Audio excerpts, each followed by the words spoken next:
Hi, I'm Diane Kometa, and today on Dishin with Di, I'm going to show you how to make key lime pie. This is one of my favorite summertime pies, and it's simple to make. So let's get started on Dishin with Di.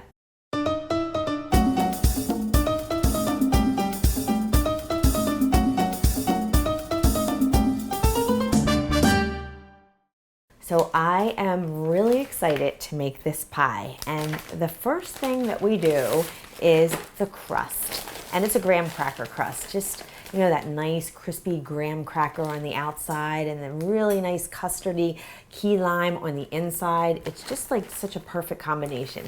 And the way I do the crust is I put my graham crackers in a plastic bag like this, and then I get a rolling pin and I crack them down just to get them into nice fine crumbs. And then you just roll over it too. And you could go ahead and buy the pre-made graham cracker crust if you want, but I always have graham crackers, so this is the way I do it. Or you could even go and buy the crumbs already, you know, crumbled up in the box. They do sell those, believe it or not. So have the crust in here, and then I have some melted unsalted butter, and I'm just gonna mix everything right in here. So if you want to do it a different way, like if you want to mix this in a bowl, go right ahead, but I'm just gonna dump my unsalted butter in. And then just make sure I get all that out of there.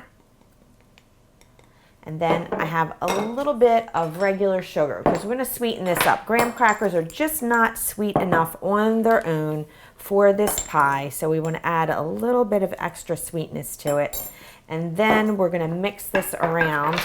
And I always say this is like the kind of fun part. You just kind of let the air out of the bag, and then you just go ahead and squish it around like this, just until it looks like wet sand. This is a 9-inch pie plate, and I've greased that with some nonstick spray. And now I'm just gonna dump the graham cracker crust right on in.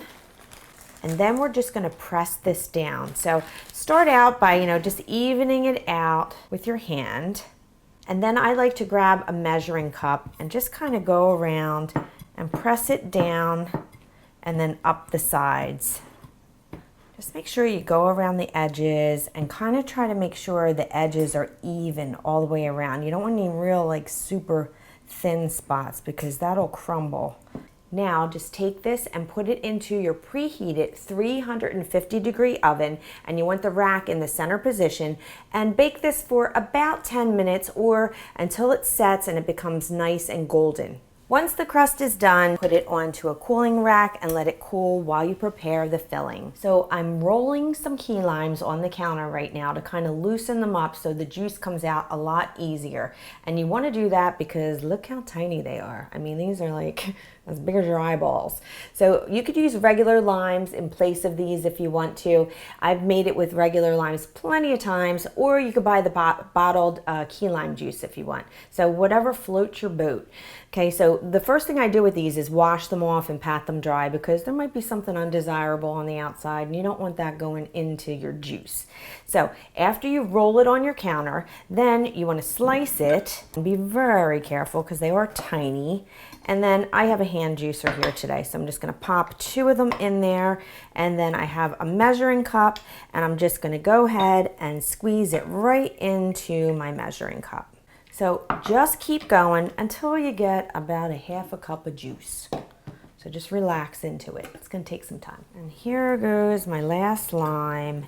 And what I put under this was a little strainer because I saw a couple seeds pop through these holes on the bottom.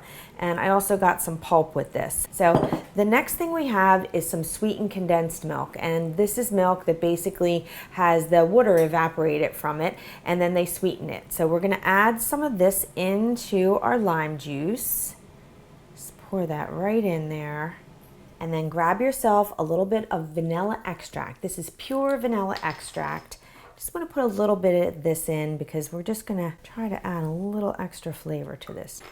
And a little pinch of salt to keep all those flavors up. And now grab yourself a whisk and just whisk that around until it's thoroughly combined. I like doing it like this. It's kind of fun. Rather than put it in a bowl. It's like a neat trick. Okay, so that looks like it's pretty well combined there. So now the last thing we're going to do is crack an egg into here. Crack the egg into a bowl first, just to make sure I don't get any shells in there. And then I'm just going to pour that right on in and mix that through too. Once it's all mixed through, then grab the pie crust that you had cooling on the rack and take the mixture and just pour it in evenly. And then just spread it out, make sure it's nice and even. And then you're gonna pop this into your preheated 350-degree oven on the center rack, just like the crust, for about 15 minutes or until it's set. And then you're gonna put it on a rack to cool completely, and then you're gonna put it in the refrigerator to chill for at least a few hours, but preferably overnight, because you want it really nice and cold before we go to the topping. I have some very cold, heavy cream here, and I just took the whisk and the bowl of my stand mixer out of the freezer because it helps the cream whip up a lot faster. So that's what we're gonna do. We're gonna whip up some cream and we're gonna make a really nice, beautiful whipped cream topping for this. So you wanna turn your mixer on low, and then you're gonna add in some granulated sugar. So just a little bit at a time. And I'm just gonna beat this until it forms soft peaks.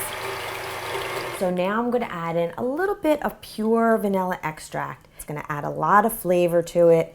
I'm just gonna beat that through now until it forms firm peaks. So now it's nice and firm, and I'm gonna go ahead and put it into a piping bag. So I like to pipe on nice swirls onto the top of the pie, and I use a nice big star tip for this. So by all means, if you just wanna put some dollops of it all over the top, or you wanna just spread whipped cream on top of it, you can go ahead and do that too. But this makes it look really pretty.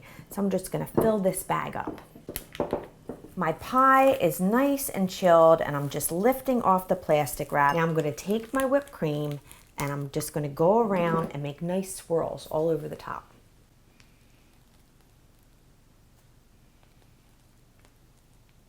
Once I get all the whipped cream on there, I like to just put a little piece of lime right in the center because it looks really nice, and then people know what kind of pie it is.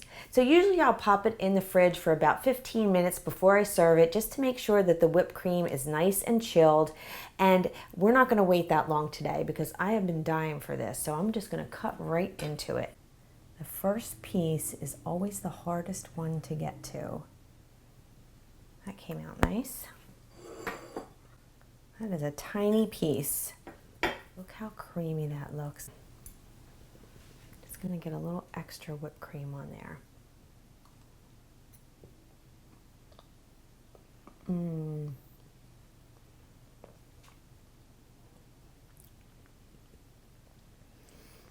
It's got that nice little tang from the key lime. The crust is nice and sweet. The whipped cream's sweet. They complement each other so well. And I'm just gonna probably devour half of this pie. So you go get the recipe on my website, dishinwithdi.com, and I hope I made your life a little easier, more enjoyable, and delicious. I'll see you next time. Bye-bye.